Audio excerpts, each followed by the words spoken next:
Apakah berarti takdir itu sebenarnya adalah hasil arsitektur dari cara berpikir kita? Betul, beda antara nasib dan takdir ya. Takdir itu kan yang sudah terjadi.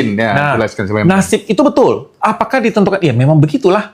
Ketika teman-teman meyakini bahwa kawan-kawan itu sanggup menyelesaikan skripsi dan teman-teman melakukan.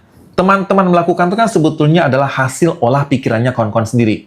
Ada yang akhirnya berani melawan, ada akhirnya yang akhirnya menunda-nunda. Ada orang yang karena begitu takut mengerjakan skripsi, tertunda-tunda kuliahnya sampai 7 tahun. Bisa jadi, selama 3 tahun ia telat, betapa banyak kesempatan-kesempatan yang sudah terlewati. Itu bermula dari pikiran. Maka tidak salah kalau menyebut pikiran mempengaruhi jalan hidupnya. Memang begitu. Pikiran akhirnya menentukan apa langkah kita. Langkah-langkah kita itulah yang membuat kita akhirnya menemukan pintu-pintu peluang yang berbeda.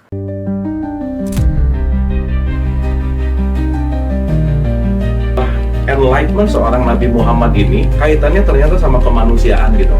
Nah, perjalanan cerita itu sampai di dunia dewasanya itu udah masuk pelajaran filsafat, Indra. Spektrum ateis itu beda, dari mulai ateis yang paling santai sampai ateis yang paling radikal juga ada.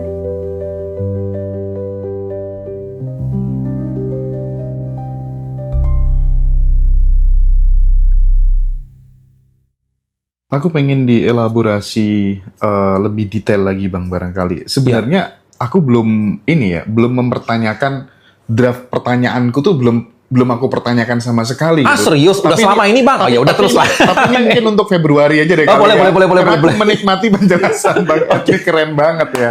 Oke, aku pengen tahu lebih mendalam tentang konsep neuro leadership tadi itu seperti apa?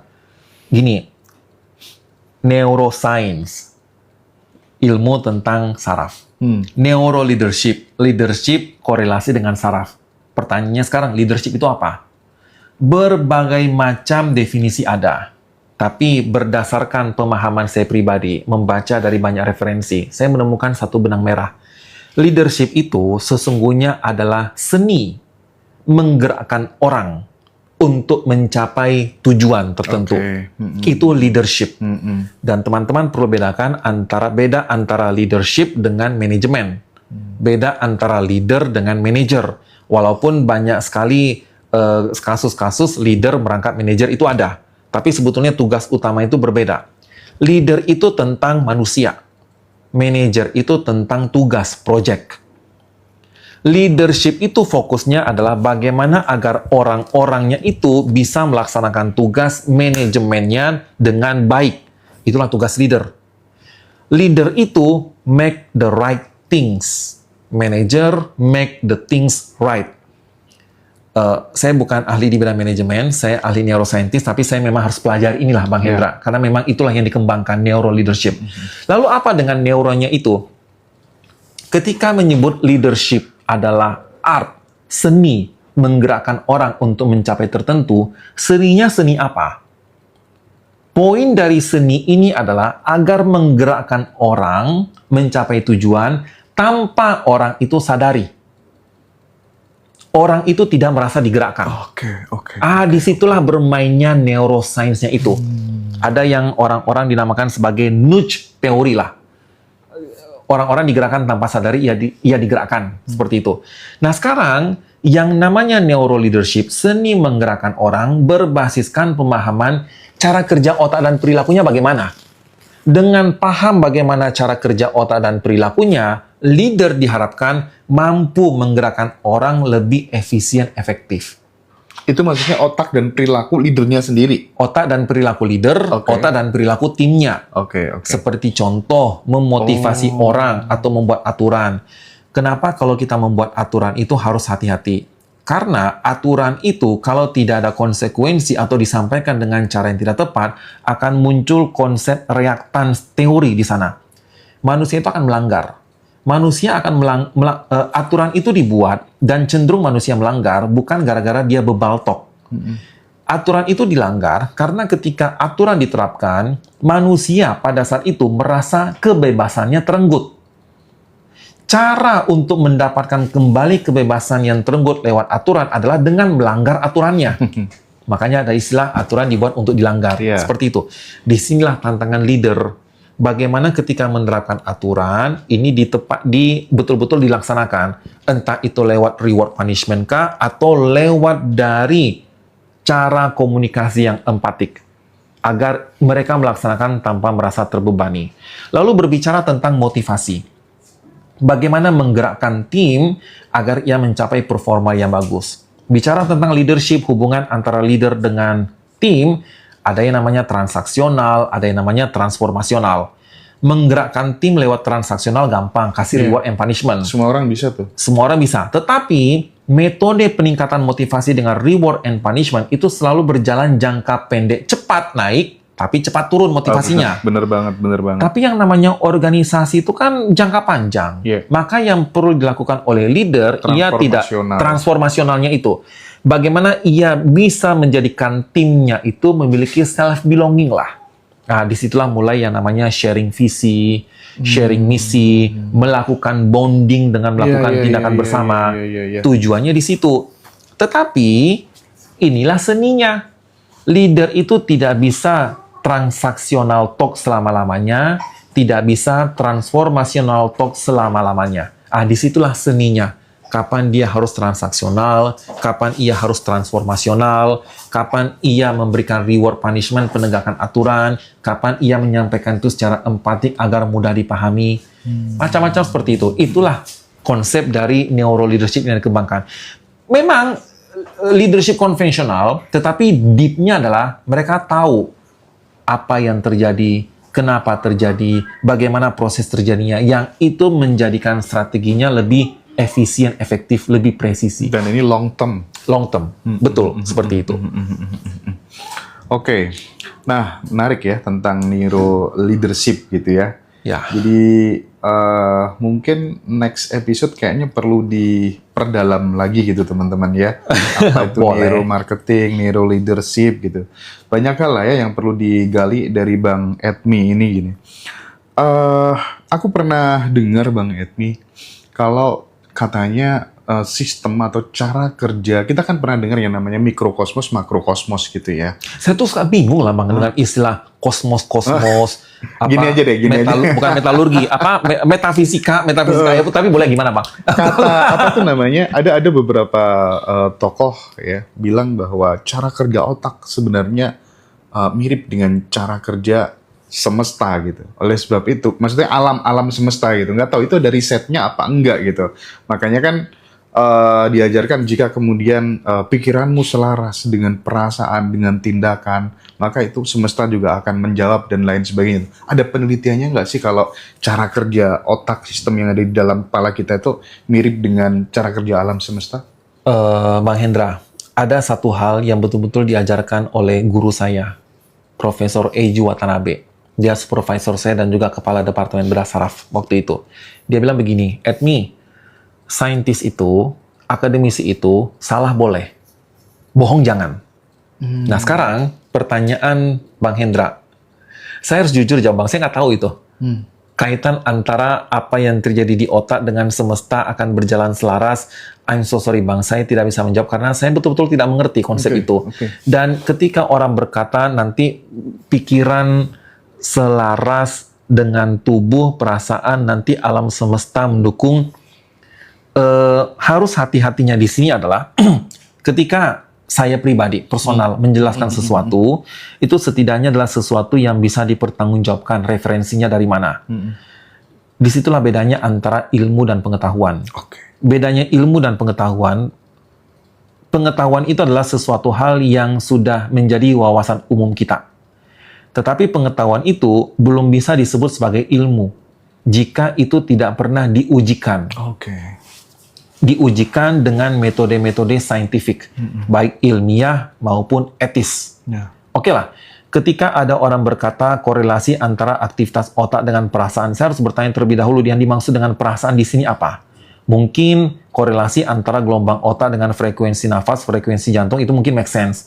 Tapi ketika berkata berkorelasi antara pikiran, definisi pikiran mungkin saja ini gelombang otak, whatever lah namanya.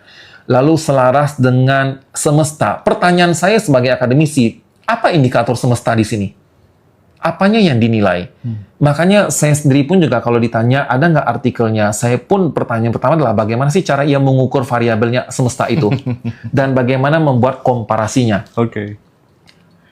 Maaf banget, tidak terbayang oleh saya seperti Iya, apa. iya. Maka ketika saya diminta memberikan pendapat seperti itu, saya pun malah tidak tahu dari mana mulai memberikan pendapat. Mungkin itu pengetahuan, tapi rasanya itu belum menjadi ilmu yang diujikan. Jadi Iya.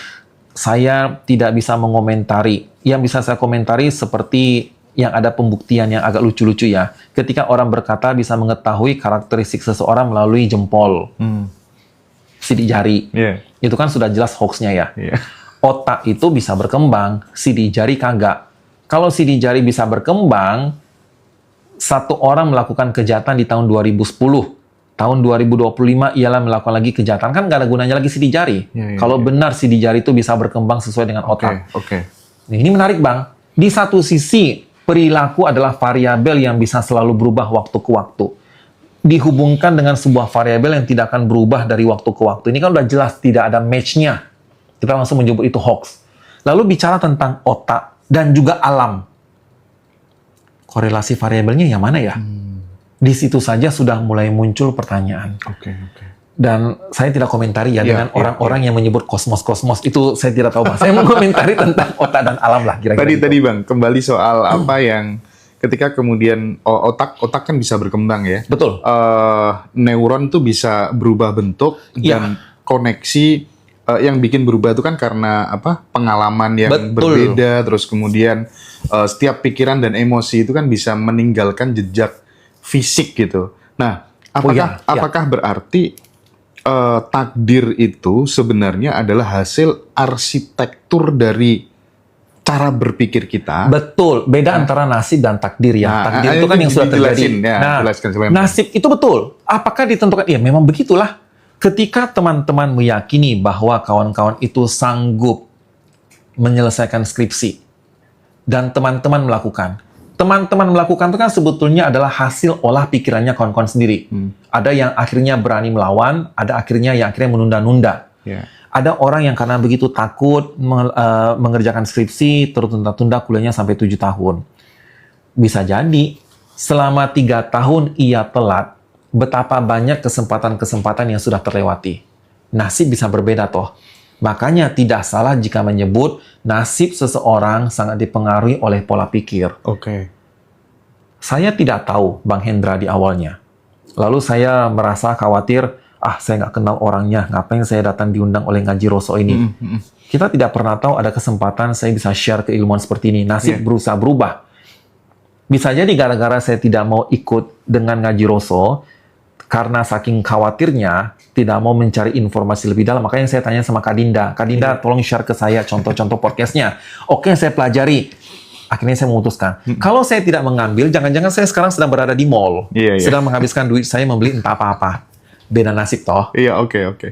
Itu bermula dari pikiran. Maka tidak salah kalau menyebut pikiran mempengaruhi jalan hidupnya. Memang begitu. Oke. Pikiran akhirnya menentukan apa langkah kita. Langkah-langkah kita itulah yang membuat kita akhirnya menemukan pintu-pintu peluang yang berbeda. Kira-kira begitu, Bang. Kalau konsep free will dan takdir, kan kita tahu kalau deterministik, free will. eksistensialisme itu bagaimana? Yang jadi masalah kan ketika ditanya 15 menit ke depan kamu akan berpikir apa, kan kita juga nggak tahu gitu. Di mana letak free will itu menurut Bang Edmi? Ini debatable sebetulnya. Free will itu ada, tapi free will itu selalu terbatas dengan resource yang kita punya. Saya bebas menggunakan pakaian apapun. Tapi tanpa disadari, pakaian saya kan tergantung dari apa baju yang digantung di lemari. Ya. Saya bebas menggunakan pakaian apapun. Tapi sangat bergantung kepada tamu-tamunya siapa. Ini acaranya apa. Ya. Saya bebas saja menggunakan baju batik di sini atau menggunakan blazer, dasi, segala macam. Boleh bebas dong. Tapi kan jadi nggak nyambung dengan konsep podcast yang bicara lebih santai. Saya tadi pagi memberikan pelatihan di salah satu rumah sakit. Saya pakai baju kaos ini, iya. Tapi tentu saya tutup dengan blazer. Saya bebas menggunakan baju apapun.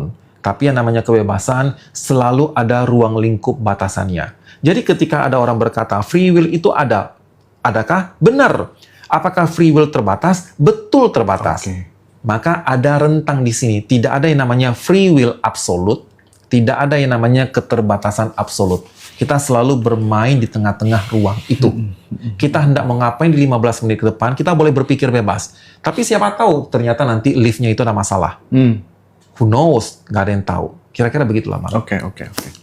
Bang, aku ada 2 pertanyaan terakhir nih. Ya, banyak ya. Iya, Boleh. banyak banget. Jauh-jauh dari Brunei ya. Saya senang sih ditanya lebih banyak, lebih banyak. Cuman tenggorokan saya kering sambil minum ya. Jadi gini sambil minum. Gimana, Bang? Ini tentang trauma sih. Jadi ketika kemudian ada trauma masa lalu, itu kan kalau dari obrolan tadi kan bisa mengubah struktur otak gitu. Ya. Nah, apakah melepaskan trauma berarti juga mengubah arah hidup seseorang kira-kira gitu? Pertanyaan pertamanya adalah bagaimana cara menghilangkan trauma itu. Ada 2. Waktu menghilangkan. Atau yang kedua, teman-teman punya pengalaman baru. Oh, iya. Teman-teman punya pengalaman dicopet di dalam bis. Membuat teman-teman tuh akhirnya takut lagi naik bis berikutnya. Gimana cara menghilangkan pengalaman itu? Kalau akhirnya teman-teman mendapatkan pengalaman baru, oh iya naik bis aman loh. Itu trauma bisa hilang. Butuh proof baru gitu ya. Butuh proof reason baru gitu ya. Betul. Dan yang kedua, ya sudah, biarkan waktu menghilangkan. Kenapa waktu menghilangkan? Karena kita sudah ditimpa lagi dengan informasi-informasi yang baru. Iya. Tetapi ada kalanya orang-orang yang saking begitu takutnya tidak lagi berani berbuat. Nah, pada saat itulah diperlukan yang namanya kolega. Kolega yang betul-betul menemani kita menjalani itu bersama-sama. Bukan sekedar menasihati, udah nggak usah khawatir, bukan seperti itu. Tapi memang ia temani bersama-sama. Ada orang takut naik bis, temannya sebaiknya sih tidak hanya berkata, udah ngapain takut, jangan begitu. Udah, gua temanin kamu naik bis. Agar ia mendapatkan pengalaman baru dan ia berhasil melewati rasa takutnya itu. Nah, itulah kira-kira yang bisa kita lakukan menghadapi trauma. Apakah trauma itu nanti akan mempengaruhi hidup kita? Ya, iya, contohnya orang-orang yang tidak berani naik bis tentu mendapatkan peluang-peluang yang berbeda nantinya. Iya, jawabannya tuh realistis banget deh, seneng aku. Terakhir, Bang. Iya, saya gimana supaya kemudian ya harus gitu dong. Iya. Gimana supaya kita itu bisa konsisten jadi bos dari pikiran kita? Maaf nih ya, ketika kemudian kita ini sering terombang-ambing oleh yang namanya pikiran gitu kan. Iya. Bahkan kemudian saat kita ke-trigger sesuatu gitu juga, aduh langsung galau, langsung sedih dan lain sebagainya gitu.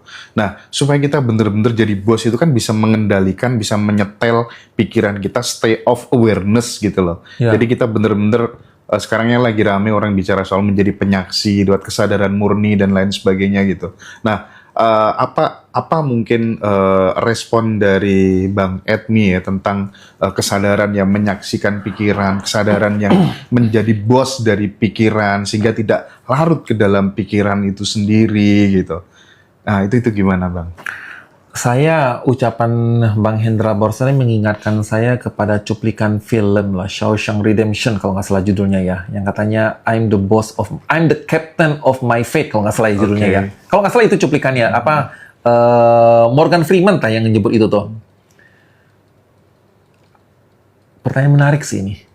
Bagaimana caranya agar kita menjadi bos dari pikiran kita sendiri? Tidak lagi terikut-ikut pada pikiran orang lain. Ada satu hal, Bang. Kalau kita itu sudah berada betul-betul dalam kondisi nothing tulus, kita tidak lagi terikat gaji gue tergantung pada orang itu. Maka walaupun kita punya pikiran, kita terpaksa ikut maunya dia. Ketika kita udah benar-benar dalam kondisi state, kita betul-betul aman, independen. Pada saat itulah kita berhasil mendapatkan yang namanya kebebasan berpikir. Tapi tentu tidak semua orang berada di fase itu. Betul, kita sampai sekarang masih menjadi karyawannya orang lain. Saya sendiri pun juga bekerja di banyak tempat, punya bos-bosnya sendiri. Ada masanya saya pun harus mengikuti apa maunya bosnya saya. Tetapi dalam hidup, banyak variabel-variabel toh. Ada ruang-ruang kecil yang betul-betul menjadi ruang privatnya kita.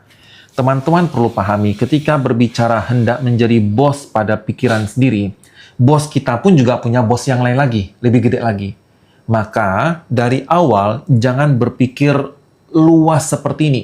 Karena hidup tidak pernah seenaknya kita aja. Hidup kita selalu sangat bergantung dengan keberadaan orang lain. Maka yang perlu kita lakukan adalah kita menikmati ruang kecil di dirinya kita dan kita cukuplah bersyukur di situ. Misalnya, hanya sekedar ingin makan bakso, kan tidak butuh approval dari bos. Ya sudahlah, di sana dulu. Pada saat kita ingin merasa happy ketika nonton bioskop, kan tidak perlu nunggu approval dari bos kita. Kita nikmatilah dari hal-hal yang kecil. Yang saya khawatirkan adalah ketika kita berpikir menjadi bos dari pikiran kita sendiri, kita kadang berpikir hal yang terlalu luas terlebih dahulu. Sampai melupakan yang namanya milik kita adalah ruang lingkup yang sangat kecil. Misalnya kita bisa membaca dengan santai di pojok kamar, tidak harus memiliki rumah gede toh, tapi punya pojok kamar, itu cukup. Jadi itu yang bisa saya sarankan kepada teman-teman semua. Menjadi bos dalam pikiran sendiri, kita harus berpikir pikiran itu seluas apa dulu. Lingkungan seluas apa dulu. Kita mulai dari yang kecil. Itu kira-kira, Bang. Oke. Wow. Kenyang banget ya teman-teman semuanya yang live di TikTok. Iya, teman-teman kenyang, yang saya lapar nih sekarang nih. Bang, apa medsos yang bisa diikuti teman-teman kalau misalnya ingin terhubung dengan Bang Edmi atau teman-teman yang punya perusahaan, pengen ngundang Bang Edmi Edison, apa mungkin yang bisa di-share ke teman? Akhir-akhir ini saya mulai sering bermain Instagram sih. Jadi ketik saja @me Edison. Nah, di situ tuh kan ada link saya, nyambung ke Linktree segala macam lah. Jadi cukup dari sana aja deh. Nama lengkap saya tuh kan Rizky @me Edison ya. Cuman dipikir-pikir kalau sepanjang-panjang itu, kebanyakan orang-orang akan manggil saya tuh Rizky dahulu. Jadi ya udahlah, @me Edison aja. Itu cukup menjadi nama beken aja lah, @me Edison. Bang Edmi Edison, terima kasih banyak sudah berbagi di Ngaji Rasul. Senang sekali, terhormat sekali. Saya pun senang diundang ke sini. Terima kasih banyak Pak ya. Jangan bosan-bosan ya Bang ya. Thank you ya. Saya selalu datang jauh-jauh dari Jawa Timur soalnya. Terima kasih banyak jauh-jauh datang ke sini. Terima kasih Bang, makasih.